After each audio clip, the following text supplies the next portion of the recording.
So hey guys, welcome back to my channel. जैसे कि आप लोग थंबनेल देख के आए हैं, इस वीडियो में मैं बात करूंगा अपने पूरे ई पैम प्रोसेस के बारे में। मैं बात करूंगा कि मुझे कैसे अपॉर्चुनिटी का पता चला। मैं बात करूंगा कि जो शुरू में ऑनलाइन असेसमेंट होता है उसमें क्या क्या आता है। मैं बात करूंगा कि मेरा टेक्निकल इंटरव्यू में क्या क्या पूछा गया था। और मैं बात करूंगा कि एचआर इंटरव्यू कैसे हुआ था। वीडियो शुरू करने से पहले मैं आपको बता दूं कि जो फॉर्म मुझे मिला था वो एक ई पैम कनेक्शन है मेरा, मतलब ई पैम में मेरा एक लिंक्डइन कनेक्शन है। उसने मुझे बेसिकली एक फॉर्म भेजा था, वो मैंने फॉर्म भरा था और विद इन अ वीक मुझे वहाँ से टेस्ट लिंक आ गया था। ठीक है, टेस्ट लिंक आया था अराउंड 13 नवंबर।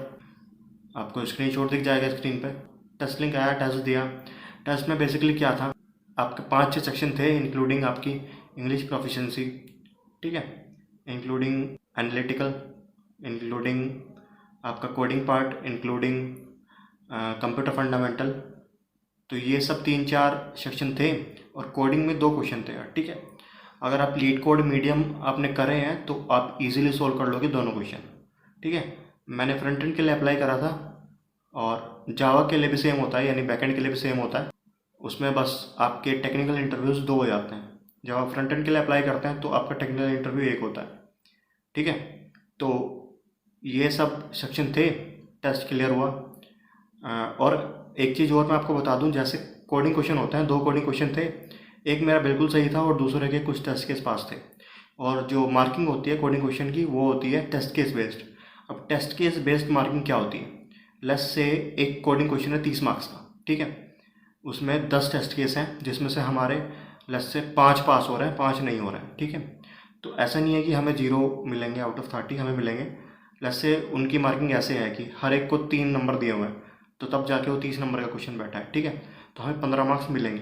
ठीक है, तो ऐसे कुछ हुआ था कि 15 मार्क्स अगले क्वेश्चन के मुझे मिल गए थे और 30 मार्क्स इसके मिल गए थे।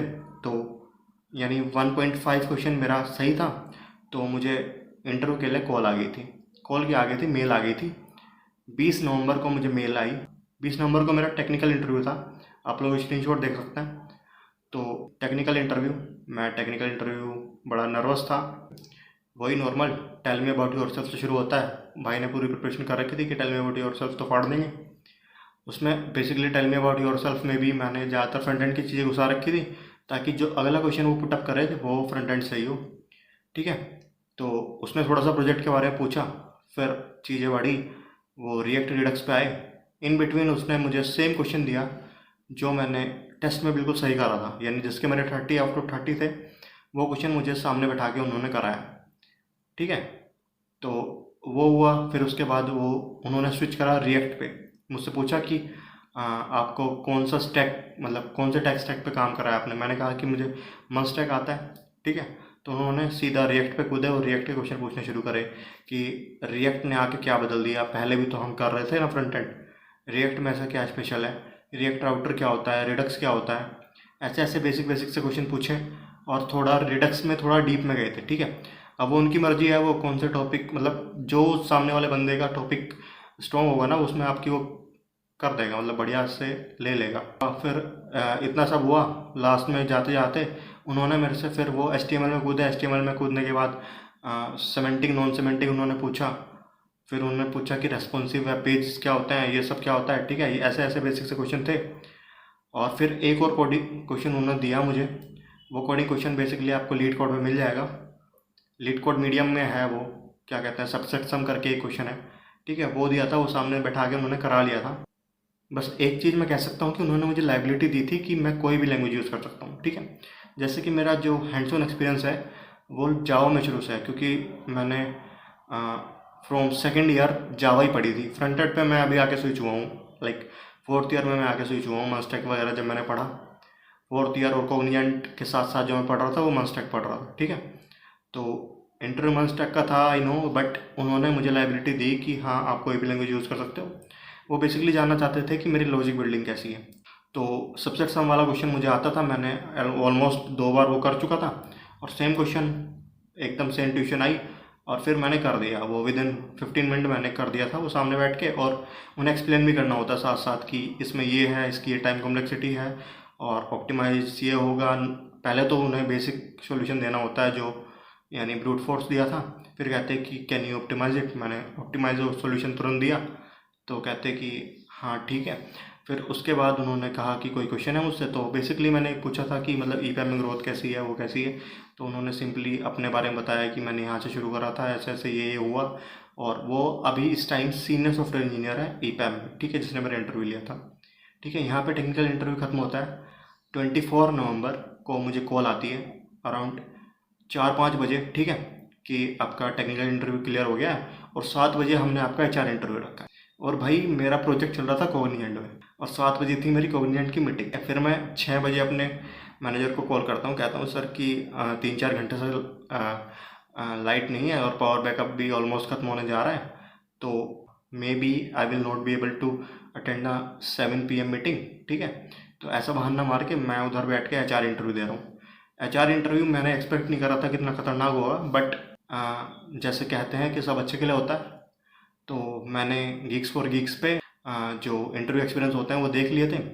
और उसमें वही यार थोड़ा इन्होंने शुरू करा टेल मी अबाउट योरसेल्फ से, और फिर उन्होंने ट्रिकी क्वेश्चन पूछने शुरू करे। और उन्होंने पूछा कि आप अपनी पिछली ऑर्गेनाइजेशन क्यों छोड़ना चाहते हैं।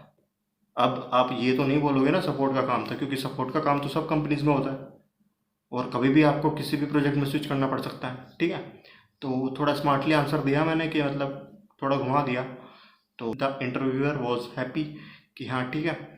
फिर वो आए इस चीज़ पे कि अगर आपको रिलोकेट करना पड़े, मैंने कहा हाँ एवर रेडी, ठीक है, कोई इशू नहीं है। फिर आते हैं, फिर उन्होंने थोड़ा कंपनसेशन समझाया कि ये आपकी कंपनसेशन होगी, मैंने कहा ठीक है, नो इशू।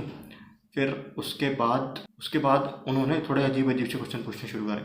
पहले तो एक ऐसी सिचुएशन बताओ अपनी लाइफ में कि आपने एज अ टीम प्लेयर काम करा और आपका जो टीम प्ले गेम था, मतलब एज अ टीम प्लेयर आप फेल हुए हैं किसी में। ठीक है, तो मैंने ऐसे रैंडमली कोई भी सिचुएशन बनाई, ऐसा मेरे साथ नहीं हुआ था, बट इंस्टेंटली बनाई दिमाग में कि ऐसे ऐसे बोलते हैं, ऐसे बोलते हैं। जैसे मैंने इंटरव्यू एक्सपीरियंस पढ़ रखे थे, तो मैंने थोड़ा थोड़ा माइंडसेट बना के चल रहा था कि इस पर क्या बोल दूँ, इस पर क्या बोल दूँ। तो वो सब मैंने एकदम से ट्रिगर हुआ कि हाँ ये बोलते हैं, और वो मैंने अच्छे से एक्सप्लेन करा। फिर उनका पता है लास्ट क्वेश्चन क्या था? उनका लास्ट क्वेश्चन ये था कि अगर आपके पेरेंट्स कहते हैं कि बाहर वाली कंपनी कोई ज़्यादा पैसे पे कर रही है, ठीक है, there is a company that is paying more than EPAM and your parents are asking to leave EPAM and join there, will you join? तो मैंने इसका आंसर दिया था कि मतलब as long as I am getting the growth I will not leave the organisation in between. ठीक है, तो ही वॉज हैप्पी कि हाँ मैं एक सटीक आंसर उसे दे रहा हूँ। ठीक है, तो ऐसे करते करते HR इंटरव्यू ख़त्म होता है। फिर आता है 1 दिसंबर को मेरा ऑफर लेटर रिलीज़ करते हैं वो लोग। ठीक है, और फिर मैं 4 दिसंबर को करता हूँ कोग्निजेंट से रिज़ाइन। और रिज़ाइन के बाद की कहानी अगर आपको जाननी है तो आपको ये वीडियो देखनी पड़ेगी, वाई आई लेफ्ट कोग्निजेंट। ठीक है, इसके बाद की कहानी आपको यहाँ मिलेगी। 23 फरवरी 2022 मैंने ज्वाइन करा ईपैम, और ये था मेरा इंटरव्यू एक्सपीरियंस। आई होप आपको थोड़ा इंसाइट मिला होगा, क्योंकि आई होप आपके कुछ क्वेश्चन क्लियर हुए होंगे रिलेटेड टू ईपैम, और आई होप कि ये वीडियो आपको हेल्पफुल लगी होगी। अगर ऐसा है तो वीडियो को लाइक कर देना, चैनल को सब्सक्राइब कर देना। मिलता हूँ आप लोगों से अगली वीडियो में, तब तक के लिए stay home, stay safe and love you all, bye.